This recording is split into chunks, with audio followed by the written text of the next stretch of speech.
Everyone, and welcome to my webinar about R&D tax credit. Today, I'm going to talk about how IT businesses can get money back for the innovative work they're doing.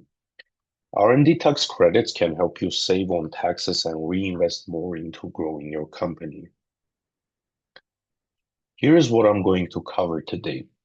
Why so many companies miss out on R&D credits, who actually qualifies, what costs count, what doesn't count, how it's calculated, and how much money you can save. I will also walk through a real life example and make sure you know the exact next steps to take advantage of this opportunity. Most businesses that qualify for R&D credits never claim them. A lot of companies just don't realize they're eligible or they just assume the rules are too complicated. So they miss out on money that could help them to grow. The truth is many companies are already doing qualifying work without knowing it. That's why it's so important to understand what the IRS actually counts as R&D. Why it matters. R&D tax credits matter because they put real money back into your business. So instead of just lowering your taxable income, which is not attractive to investors, banks, or mergers, these credits can reduce the taxes you owe dollar for dollar, which means more cash you can use to hire, upgrade tools, or invest in growth. R&D credits directly lower the taxes your business owes dollar for dollar. That's much more valuable than a tax deduction, which just reduces the net income you're taxed on. So when you invest in innovation, these credits help you put real money back into your operations, improving cash flow and helping your business grow. Who qualifies? A lot of people think only big tech companies or scientific labs qualify for R&D credits, but that's not true. If your team works on solving technical challenges even everyday ones, you still might be eligible without even realizing it. So let's see who qualifies for the credit. These credits apply across many industries, from software developers to manufacturers to growing startups. If your company is building something new or improving how things work, there is a good chance you're doing activities that qualify. Understanding that is the first step unlocking money that can support innovation and growth. Qualified costs. Now let's talk about what kinds of costs actually qualify for R&D credits. There are four main categories the IRS looks at, and most tech companies have expenses in all four of them. Here are the main four categories. First, wages for employees doing hands-on development work. That's usually the biggest category. Second, any materials or supplies used during testing or building. Third, contractors you bring in to help with technical tasks. And fourth, cloud hosting used for development, which is very common for IT and software companies. Now let's look at which costs don't qualify, because this is where a lot of confusion happens.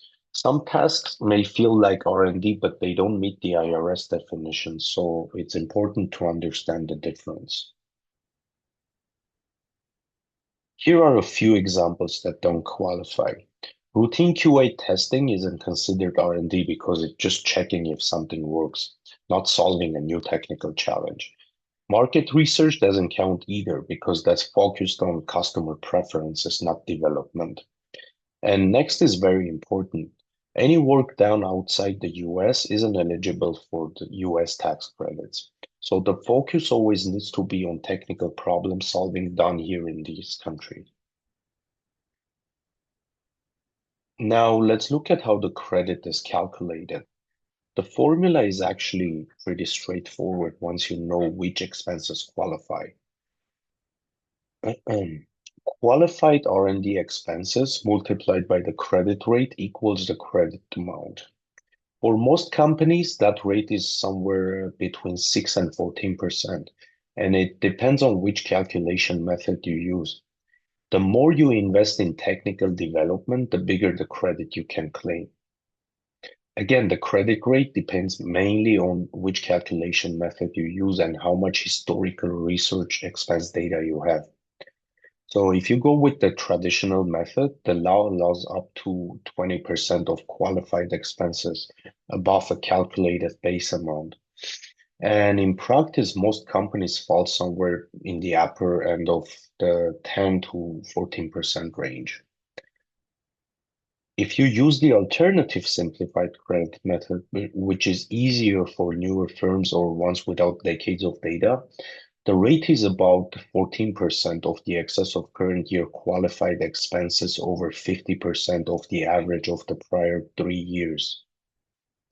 And if your business doesn't have any qualifying expenses in those prior years, meaning you don't have any history, then a flat rate of 6% may apply. Next, I'm going to talk about a real life example about a customer that received about $80,000 in tax credits.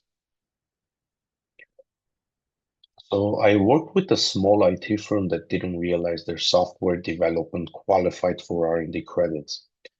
And I took a close look at their books and projects and identified the work that counted. Once we filed the claim, they received about $80,000 in tax savings, which immediately boosted their cash flow. With that extra money, they were able to hire two more developers and keep driving their innovations forward. And when I reviewed their Harvest account, that's the platform their employees use to record their timesheets and describe the type of work they did, I noticed that many hours were spent on R&D activities. However, those wages were all grouped under gross wages, which also included admin, CEO, and other non-R&D related salaries. So correct categorization is very important here. If you miscategorize expenses, it will be time consuming to fix the categorization. Separating those R&D related wages made a big difference in accurately capturing their credit. The company had also purchased hardware for research and development, but those costs were simply categorized under cost of goods sold. While that categorization isn't necessarily wrong, there needs to be clear documentation showing that those costs were used for R&D purposes. Once we properly identified, fixed the categorization, and documented those costs, they were able to claim the full benefit they were qualified for. Why businesses miss out? Many businesses try to figure out R&D credits on their own, and that's where a lot of things can go wrong. The rules are complex, and without the right guidance, it's easy to either miss out on money you're entitled to or make mistakes that delay your refund.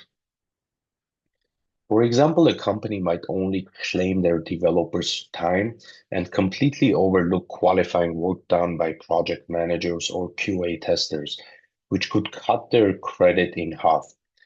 I also had a situation with another client who knew about the tax credit, but they had a problem with how their expenses were categorized. Qualifying R&D costs were recorded as regular operating expenses. And for example, the wages for R&D employees were lumped together with admin wages under gross wages, which is a very common mistake and made it hard to separate and claim the credit properly. Complexity leads to missed claims or errors. When people go through this process alone, the complexity can create real problems. They may overlook activities that actually qualify, which means they end up claiming less than they should. Mistakes in the paperwork can also delay the credit, and as we all know, delays impact cash flow. And if something is filed incorrectly, it can even trigger an audit, adding extra stress and potential penalties. The goal is to avoid those headaches while maximizing the benefit. Don't leave money on the table. Now that you know how valuable R&D tax credits are, the most important thing is taking action. Don't let money you've earned sit untouched, and let's make sure you get the full credit you qualify for. You need to consult an R&D tax credit specialist. Working with an R&D tax credit specialist makes a big difference. I know exactly which activities and wages qualify, so you get the maximum credit possible. I also make sure everything is documented properly and filed correctly, which helps you avoid delays, audits, or penalties. In the end, it means more real cash back into your business and peace of mind knowing it was done correctly. R&D tax credits are a valuable way to reduce taxes while fueling more innovation in your business. So when you reinvest those savings into new technology, products, or talent, you create even more opportunities for growth. So the key next step is simply checking whether your company qualifies because you don't want to miss out on the financial advantages you're qualified for. And that wraps everything up for today. Thank you so much for joining and taking the time to learn about R&D tax credit opportunity.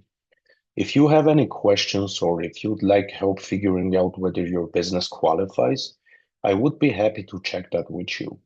Don't hesitate to reach out. Let's make sure you're not leaving money on the table.